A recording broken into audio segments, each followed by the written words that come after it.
That's Mount Hermon. You see the huge 3 times higher than we are. That's 6,000 feet. The other side of it is Lebanon. Okay? And the border coming from there, going south under us, is the border between Israel and Syria. This town is Syria.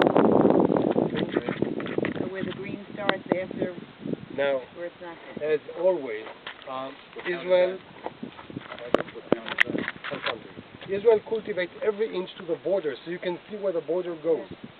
You can see well, what is cultivated Israel. When it's the end of the orchard, it's Syria. So the border goes down there in the valley, you see, and up these hills. You see there's the white road. Yes. That's a front Israeli stronghold on the border itself. That small hill, and then it goes down here, and there's kind of enclaves here, an enclave into Israel. Okay. I'll go over there after you finish. Go ahead. I'm sorry.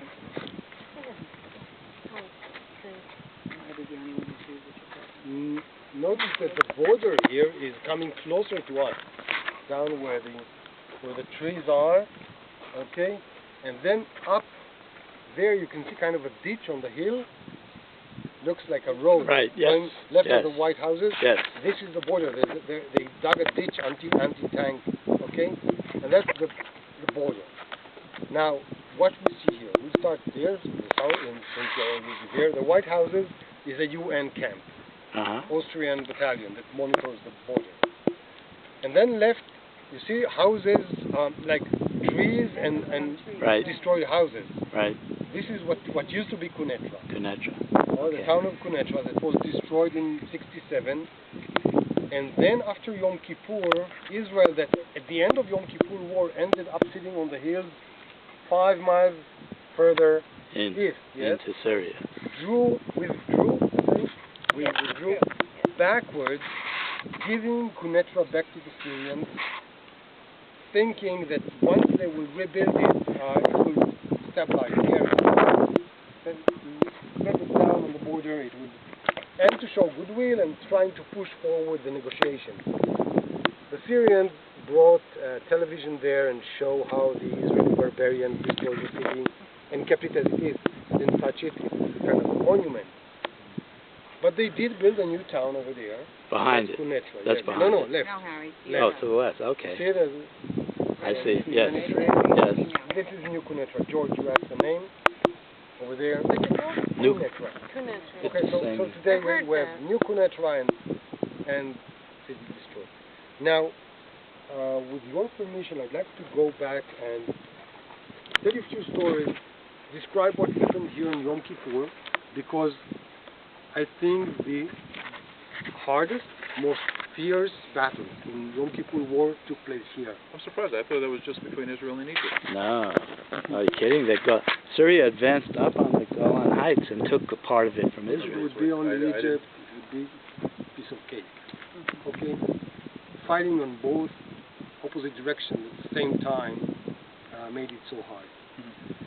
So, the background is '67, Israel, after these people harassed us all the time, and Israel reacted and went up in '67 and took the Golan Heights up to here. And then at Yom Kippur, by surprise, at 2 o'clock, Israel and Egypt attacked both at the same time. Israel was surprised because what they did... Egypt and Syria. Egypt and Syria, yes, right. I might make such We mistakes, understand. so you're intelligent. We understand. Only intelligent people can work with me, because you need to think. I don't say, You're doing great. Thank you. I said one. Thank you. All right, I'm paying attention. It comes hard, but You have another hour before you have to say that. while Israeli army is 80% based on reserves, that means with a tiny regular army, these kids between 18 to 21 finish their service and go home, and few officers that do it as a career. Right. Most of the army are reserves. They sit home, knows in case of alarm, everybody knows where to go, and every battalion or every unit has a mission. The first mission would be carried out almost automatically. Okay? And we based our national security on this system that is drilled again and again and supposed to work perfectly. So the small regular army knows that their mission is to stop any war, hold the borders for 24 hours. In 24 hours, the reserves supposed to come and push the war into enemy country. Israel is too small to fight inside the country. We always want the war to be Somewhere On the else. other side. and George has Patton, yes. Now, what the hard thing is that both Syria and Egypt have very big regular armies sitting on the border, thousands of tanks. Not today, but then. And they shouldn't give any warning. There's no sign for a war coming. And few times they tricked us by drilling and making us believe that they attacked. It happened in April. It happened in May '73, and then in October, when it happened again, the first time, we were trapped in conception that it won't happen. You understand? Well, another thing. Right. And it was Yom Kippur, and Right. we had that prime minister, old. I have nothing against old women, but she was too old to be a prime minister. Golan was an amazing woman, but she was sick, 70 years old, and she just didn't function. And she decided not to do any preemptive attack, which Israel usually do.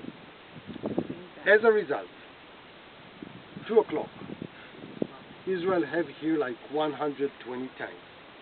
The Syrian attacks with 2,500 tanks, with Right. surprise. Now, the numbers are deceiving because not 2,000 tanks attack at once. Okay? They come in groups, wave after wave, but all together they had 2,500 tanks. And Israel rely on the Air Force. And what happened here? That the Syrians first caught us on surprise. Second, they started 2 o'clock, so the main crossing the border, so the main battle took place at night. And they did it because they knew, since we talk too much, you can see it, they could, they knew that our government decided not to invest in night vision. Year before, on the budget, the armored forces said we need night visions for the tanks. And it was excluded, taken off the budget, because Dayan says no war in the coming 10 years. And this saved this money, and the Syrians knew it. Yeah. So Should the main have attacks publicized. came at night, where the tanks were But everything was a blind. secret here.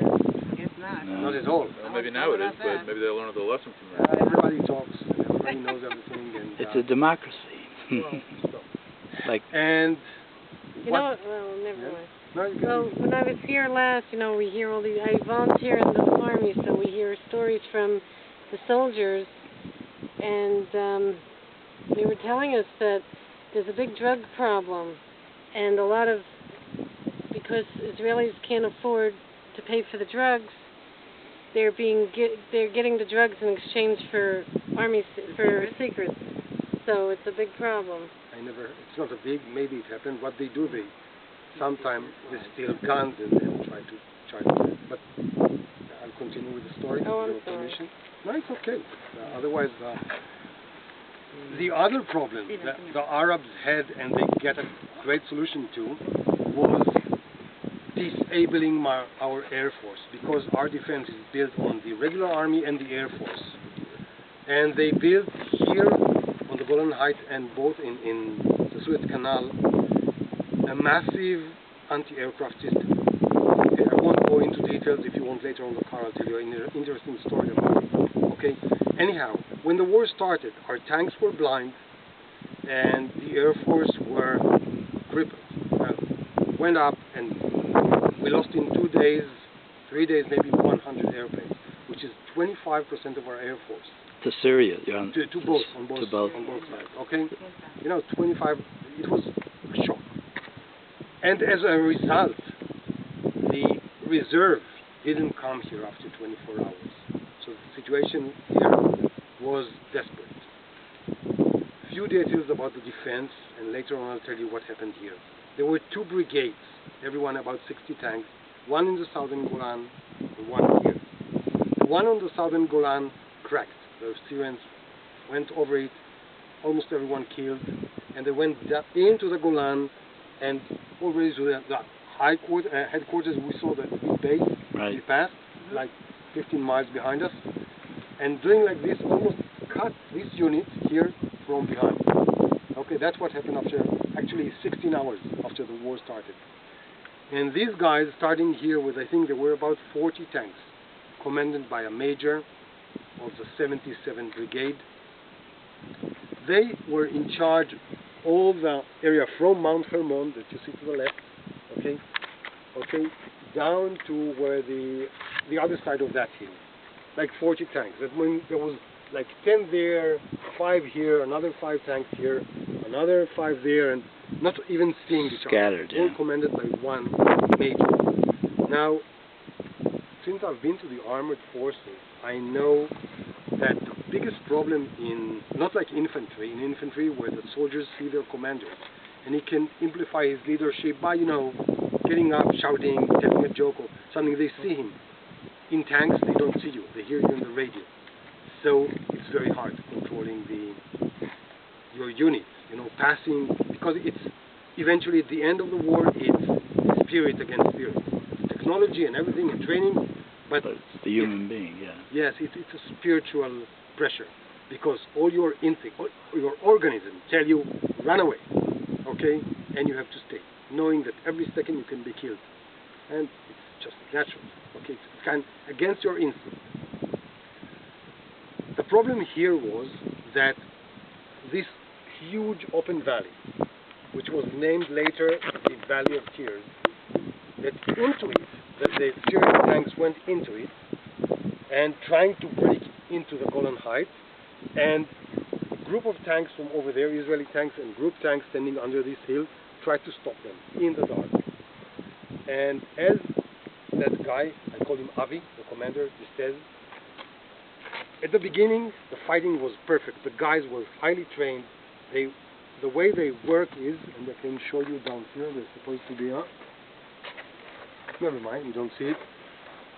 The tanks don't stand in the open. They go up a hill, go up, just the turret comes out, they shoot and go down, and come out in another place, okay? And so the enemy never know how many tanks you have, and doesn't know where to expect them. And he says in a book he wrote later that he saw that while at the beginning they were going up and shooting and etc., and many of them were hit, slowly, or he saw that they stay longer and longer in back positions, And there's always things to fix in the tank. You can always find reasons why not to go up. And the more you're afraid, the more your subconscious creates reasons why not to go up. Going up, you can get killed. Down there, you are kind of protected. So he, with his professional eyes, could sense that his soldiers are cracking.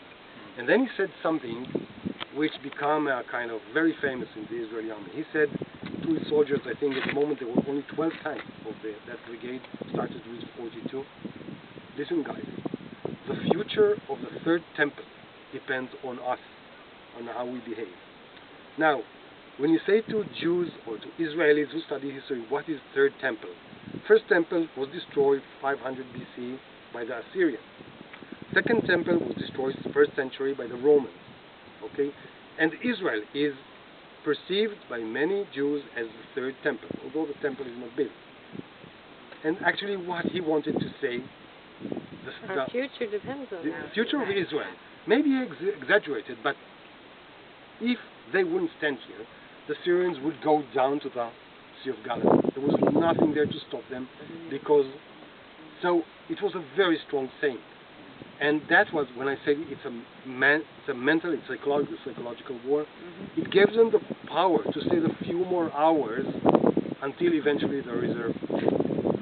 At the end of the war, this battle was covered with hundreds, thousands of burnt vehicles. Most of them Syrians, some of them ours, hundreds of thousands of dead soldiers. And that's why Hundreds of thousands? No, actually thousands. No, Okay. Thousands. Yeah, I said 100 slash okay. thousands. Right. And that's why they called it the Valley of Tears. It was cleaned, okay, because cultivated. But that was the hardest battle of I'd like to